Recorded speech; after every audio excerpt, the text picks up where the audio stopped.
الرحمن الرحیم۔ یہ مذاکرہ نمبر 18 ہے، اور گزشتہ جمعہ بھی تھوڑی سی اس پہ گفتگو ہوئی تھی کہ سوگ کسے کہتے ہیں اور عدت، سوگ کی شرعی حیثیت اور اسی طرح عدت کا حکم وغیرہ۔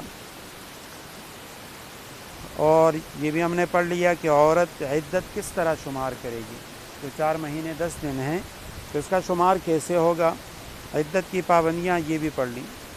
اب آگے 2-3 مسائل ہیں۔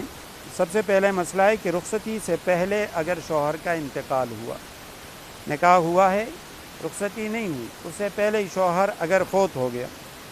جب کسی عورت کا شوہر نکاح کے بعد فوت ہو جائے، خواہ رخصتی، دخول اور خلوت صحیحہ، خلوت صحیحہ اسے کہا جاتا ہے کہ مرد اور عورت، میاں بیوی ایسی جگہ میں تنہا جمع ہوں جہاں ازدواجی تعلقات قائم کرنے میں کوئی بھی حسی، شرعی یا طبعی مانع نہ ہو، روکنے والی کوئی چیز نہ ہو۔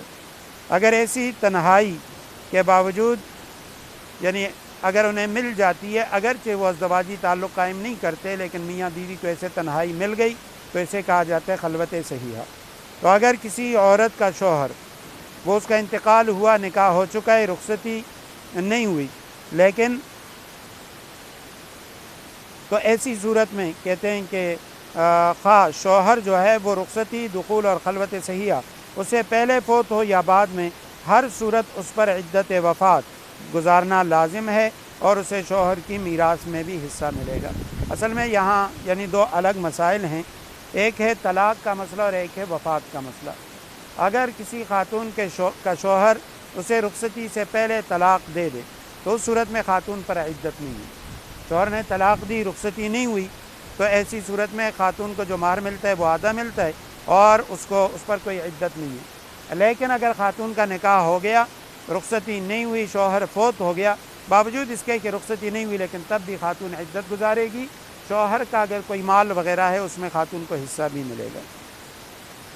ایک اور مسئلہ کہ شوہر کی وفات کا پتہ بہت بعد میں چلا، خاتون کو علم ہی نہیں تھا کہ شوہر انتقال کر چکا ہے، باہر کسی ملک میں تھا، اب کئی مہینے گزر گئے، 4 مہینے 10 دن جو عدت وفات ہے اس سے زیادہ وقت گزر گئے، اور بعد میں پتہ چلا کہ شوہر کا انتقال ہو چکا ہے۔ عدت شوہر کی وفات کے وقت سے شروع ہو جاتی ہے، چاہے عورت کو اس کا علم ہے یا نہیں ہے۔ اگر اس کو وفات کا علم نہیں ہے تو تب بھی اسی وقت سے اس کی عدت شروع ہو جائے گی۔ اگر 130 دنوں یعنی 4 مہینے 10 دن کے بعد اسے شوہر کی وفات کی خبر پہنچی تو اس کی عدت ختم ہو گئی، اور عدت کے احکام پر عمل نہ کرنے کا گناہ بھی نہیں ہوگا کیونکہ اسے پتہ نہیں تھا۔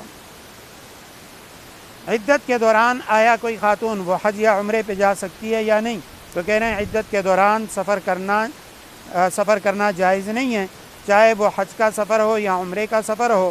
جب عدت ختم ہو گئی تو اس کے بعد وہ اپنے محرم کے ساتھ حج اور عمرے کے لیے جا سکتی ہے۔ عدت میں مجبوراً گھر سے نکلنا، اب چونکہ ہم نے پڑھ لیا کہ 4 مہینے 10 دن خاتون بغیر کسی شرعی یا طبی عذر کے گھر سے نہیں نکل سکتی۔ شرعی عذر یہ ہے کہ بھئی طبی عذر کہ وہ ڈاکٹر کے پاس جا رہی ہے اس طرح، یا بیمار ہو جاتی ہے، تو ایسی صورت میں وگرنہ اس کے لیے گھر سے باہر نکلنا وہ درست نہیں ہے۔ لیکن اگر کوئی مجبوری آ جائے، مثلاً جس عورت کے پاس عدت میں گزارے کے لیے خرچ موجود ہے، اسے دن میں بھی گھر سے نکلنا جائز نہیں ہے، اور اگر گھر میں علاج معالجے کی سہولت میسر نہ ہو، ہسپتال یا ڈاکٹر کے پاس جانا ضروری ہو، تو علاج کے لیے باہر جا سکتی ہے۔ اور اگر اس کی کوئی جائیداد، زرعی زمین، تجارت یا کوئی کارخانہ ہے، اور اس کے انتظام اور درستگی کے لیے اس کے سوا کوئی اور نہیں ہے، اور اس کا جانا ضروری ہو، تو اس صورت میں اس کے لیے اپنے محرم کے ساتھ پردے کی حالت میں جانا جائز ہے، لیکن رات اپنے ہی گھر میں واپس آ کر قیام کرے گی۔ ایک اور مسئلہ کہ کیا پردہ صرف عدت میں کرنا لازم ہے؟ عدت کی پابندیوں کا اہتمام لازم اور ضروری ہے، لیکن ہمارے ہاں خواتین صرف عدت میں غیر محرموں سے پردہ لازم سمجھتی ہیں، اور عدت کے بعد پھر پردے کا اہتمام ختم ہو جاتا ہے۔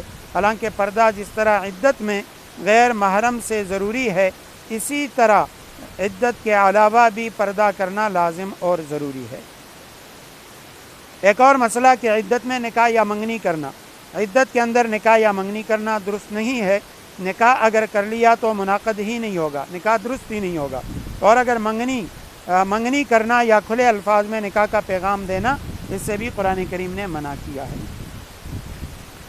بیوہ خاتون کو عدت کے بعد نکاح سے روکنا، یہ بھی ایک بڑا مسئلہ ہے۔ خدا نخواستہ کسی خاتون کے شوہر کا انتقال ہو جاتا ہے، جوان ہوتی ہے، تو ایسی صورت میں بھی گھر والے وہ عار سمجھتے ہیں اپنے لیے بھی، یا اس خاتون کو عار دلاتے ہیں کہ بھئی آپ دوسرا نکاح نہ کریں۔ حالانکہ علماء کرام نے لکھا کہ بھی اسے معیوب نہیں سمجھنا چاہیے۔ اگر خاتون خود کر رہی ہے تو بہت اچھی بات، نہیں کر رہی تو اس کے جو گھر والے ہیں، رشتہ دار ہیں، انہیں چاہیے وہ خاتون کو نکاح کی جو مصلحت ہیں اور نکاح کے جو فوائد ہیں وہ اسے بتائیں، جو اس کے اندیشے ہیں، جو اس کی طرف سے کوئی یعنی اندیشہ وغیرہ ہے، اسے دور کریں تاکہ وہ خاتون دوسرا نکاح کرے۔ البتہ اگر کوئی بیوہ بچوں والی ہو یا اس کی عمر ڈھل گئی ہے، اس کے پاس کھانے پینے رہنے پینے کے مصارف موجود ہیں، وہ نکاح سے انکار کرتی ہے اور حالات کا جائزہ لینے سے بھی پتہ چلتا ہے کہ وہ شوہر سے بے نیاز معلوم ہوتی ہے، تو ایسی عورت کے لیے نکاح ثانی ضروری نہیں ہے۔ لیکن جو نوجوان ہے، نکاح کی ضرورت ہے، اس کے لیے اسے نکاح کرنا بھی چاہیے اور گھر والوں کو بھی چاہیے کہ اسے ترغیب دیں۔ آگے ایک حدیث مبارکہ یہاں میں نے درج کی ہے۔ بہت ساری ایسی خواتین ہوتی ہیں جو بچوں کی خاطر دوسرا نکاح نہیں کرتی۔ اس حوالے سے ایک حدیث مبارکہ ہے، نبی کریم صلی اللہ علیہ وسلم نے فرمایا، میں اور وہ بیوہ عورت جس کے رخسار سیاہ پڑ گئے ہوں، دونوں قیامت کے دن اس طرح ہوں گے۔ اب جو حدیث کے راوی ہیں وہ بتا رہے ہیں کہ نبی کریم صلی اللہ علیہ وسلم نے جو اشارہ کیا، یعنی دونوں انگلیاں وہ آپس میں ملائیں اور فرمایا، میں اور وہ خاتون کہ جو اپنے بچوں کی خاطر دوسرا نکاح نہیں کرتی اور اس کے رخسار وہ سیاہ پڑ جاتے ہیں یعنی افلاس کی وجہ سے، تو ہم دونوں ایسے ہوں گے۔ تو راوی کہتے ہیں کہ جو اپنے شوہر کے مر جانے کی وجہ سے بیوہ ہو گئی ہو، حسین و جمیل اور صاحب جاہ و عزت ہونے کے باوجود محض اپنے یتیم بچوں کی پرورش، ان کی بھلائی کی خاطر دوسری شادی نہ کرے، یہاں تک کہ وہ بچے بڑے ہو جائیں یا وفات پا جائیں۔ لیکن لکھا ہے کہ یہ یعنی اس وقت یہ فضیلت حاصل ہوگی جب فتنے میں مبتلا ہونے کا اندیشہ نہ ہو۔ اگر فتنے میں مبتلا ہونے کا اندیشہ ہو تو دوسرا نکاح کرنا خاص طور پر آج کے اس فتنے کے دور میں ہر لحاظ سے بہتر ہے۔ تو یہ جو مسائل ہم نے پڑھیں، کسی کے ذہن میں کوئی بات ہے، کوئی مسئلہ پوچھنا چاہتے ہیں پوچھ سکتے ہیں۔